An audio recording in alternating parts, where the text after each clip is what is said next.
एक समय की बात है, मोहिनी नाम की एक लड़की थी जिसके माता पिता बचपन में ही गुजर गए थे।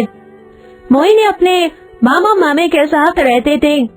मोहिनी की मामी बहुत ही ज्यादा लालची स्वभाव की थी। वह मोहिनी को बिल्कुल भी पसंद नहीं किया करती थी। जब मोहिनी अपनी मामी के साथ बाजार से घर आ रही होती है कि तभी उस इलाके का डाकू गब्बर उनका रास्ता रोक लेता है। अरे मोहिनी रानी, कहाँ जा रही हो? अरे जरा हमको भी जलवा दिखा दो मेरी जान। देखिए ना मामी, ये गब्बर मुझसे किस प्रकार से बात कर रहा है, आप उससे कुछ कहते क्यों नहीं? अरे गब्बर भैया, क्या आप भी रास्ते में रोककर हमसे इस तरह से बात करते हो? अरे कभी घर पर आओ, चाय नाश्ता करो। चलिए अब हमें जाने दीजिए। मोहिनी अपनी मामी के साथ घर पर कुछ दूर के लिए निकल जाते हैं कि तभी मोहिनी अपनी मामी से पूछती है, मामी आप उस गब्बर डाकू से इस प्रकार से बात क्यों कर रही थी, वो भी इतने प्यार से? अरे इतने प्यार से बात नहीं करती तो क्या लड़ाई झगड़ा करती? अरे तू जानती नहीं हो इन बदमाशों को, इनसे बना कर रखनी पड़ती है, नहीं तो ये जीना हराम कर देते। हाँ, और खबरदार अगर ये बात तूने अपने मामा को बताई, चल अब घर चल। मोहिनी के मामी के मन में पता नहीं क्या चल रहा था। वह उस बदमाश से बिल्कुल भी पंगा नहीं लेती थी, बल्कि उसे और बढ़ावा देती थी। मोहिनी के मामा पोपो दोनों के लिए बाहर काम पर जाना पड़ रहा था। इसी मौके का फायदा उठाकर मोहिनी की मामी एक दिन उस गब्बर बदमाश को अपने घर पर बुला लेती है। आइए आइए गब्बर जी, देखिए कितने सारे खाने की वैरायटी है, और आप जानते हो ये किसने बनाई है? ये सारी के सारी मोहिनी ने बनाई है। हाँ, मामी ने इस गुंडे को घर पर बुला लिया। अगर मामा जी घर पर होते तो वह कभी भी इस गुंडे को अपने हाथों से मार मार कर घर से निकाल देते और कभी भी नहीं बुलाते। अरे भाभी जी, जिसने बनाया है उसको ही बुला दीजिए, वही अपने हाथों से हमको खिला देगी। क्या गब्बर जी, आप भी मजाक करने में गजब हो। ठीक है, मैं मोहिनी को अभी बुला देती हूँ। मोहिनी की मामी मोहिनी को जबरदस्ती उस बदमाश को खाना खिलाने के लिए मजबूर करती है। मोहिनी अपनी मामी के कहने में उस बदमाश को खाना खिला देती है और वहाँ से भगा देती है। मोहिनी अपने कमरे में आकर बहुत ज्यादा फूट फूट कर रोती है। मोहिनी के मामा को गए हुए अब पूरे 2 दिन हो गए थे, और एक दिन फिर मोहिनी की मामी ने उस बदमाश को घर पर बुला लिया होता है और वह उनकी बातें सुन रही होती है। गब्बर जी, आप चिंता मत करो, मोहिनी के मामा भी 2 दिन बाद आएंगे। तुम कल ही मोहिनी को उठाकर ले जाओ, और याद रहे ये नोटों की गड्डी देना मत भूलना।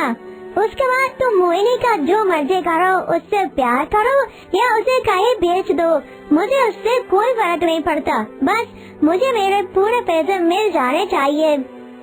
ठीक है, आप पैसों की चिंता मत कीजिए, मैं कल ही अपने आदमियों के साथ आऊँगा और मोहिनी को पकड़कर कहीं दूर ले जाऊँगा। मोहिनी अपनी मामी और गब्बर की बात सुनकर बेहद घबरा जाती है और वहाँ से भाग जाती है। मोहिनी के पास थोड़े बहुत पैसे थे, जिससे वह टिकट लेती है और एक बस में बैठ जाती है। वह बस और कहीं नहीं बल्कि मुंबई जा रही होती है। मोहिनी मुंबई पहुँच जाती है। मोहिनी के पास जितने भी पैसे थे वह सारे खत्म हो जाते हैं। मोहिनी इधर उधर भटक रही थी। मोहिनी जैसे ही एक जगह जाकर रुकती है, वहाँ पर एक बूढ़े वृद्ध पति पत्नी दिखाई देते हैं, जो कि चिकन बिरयानी का ठेला लगाकर चिकन बिरयानी बेच रहे होते हैं। मोहिनी ने कई दिनों से कुछ भी नहीं खाया होता है, इसलिए वह जैसे ही उनके ठेले के करीब पहुँचती है तो अपना संतुलन खो देती है और बेहोश होकर वहीं गिर पड़ती है। वह दोनों बूढ़े पति पत्नी मोहिनी को उठाकर घर ले आते हैं और मोहिनी को जब होश आता है तो वह दोनों मोहिनी की इस हालत का कारण पूछते हैं। मोहिनी सारी सच्चाई और सारी बातें एक एक करके उन दोनों पति पत्नी को बताते हैं कि कैसे उसकी मामी उसे एक डाकू एक बदमाश के हवाले बेचने जा रही होती है।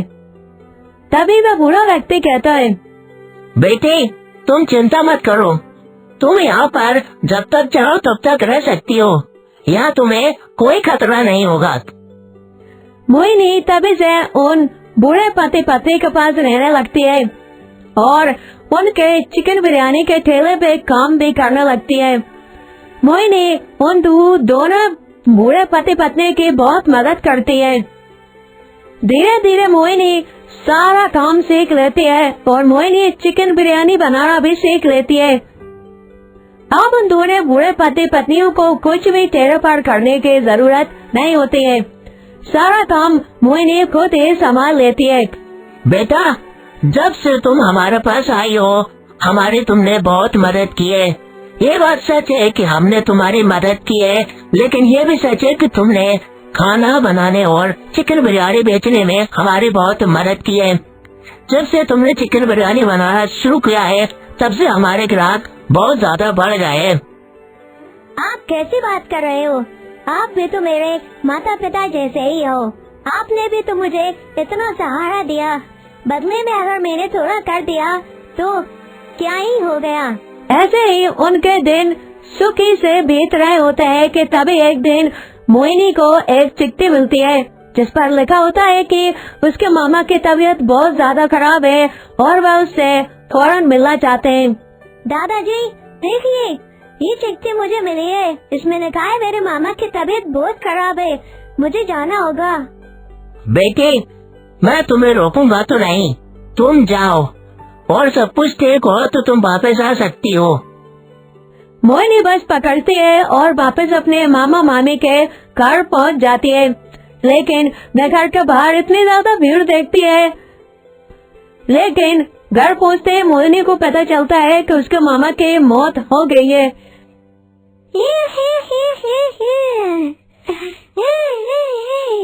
मोहिनी बेटा मुझे माफ कर देना, तेरे यहाँ से लापता होते ही तेरे मामा को मेरी सच्चाई का पता चल गया था और उन्होंने उस बदमाश को भी जेल में डलवा दिया और वह तेरी याद में दिन ब दिन बीमार होते गए और आज वह नहीं रहे। बेटा मुझे माफ कर देना। मोहिनी अपने मामा को खोकर बहुत ज्यादा दुखी होती है और वह अपने मामी को भी माफ कर देती है। मोहिनी के मामा के गुजर जाने के बाद घर का खर्चा चलाना काफी ज्यादा मुश्किल हो गया था। चूँकि मोहिनी के मामी अब सुधर चुके थे तो वह दोनों ही अब चिकन बिरयानी का ठेला लगाना शुरू कर देते हैं, क्योंकि मोहिनी ने मुंबई में रहकर स्वादिष्ट चिकन बिरयानी लगाना और बनाना सीख लिया था। मोहिनी चिकन बिरयानी बनाती है और चिकन बिरयानी बनाने में और बेचने में मोहिनी की मामी उसकी मदद करती है और इसी प्रकार से दोनों का जीवन सुखी और समृद्धि से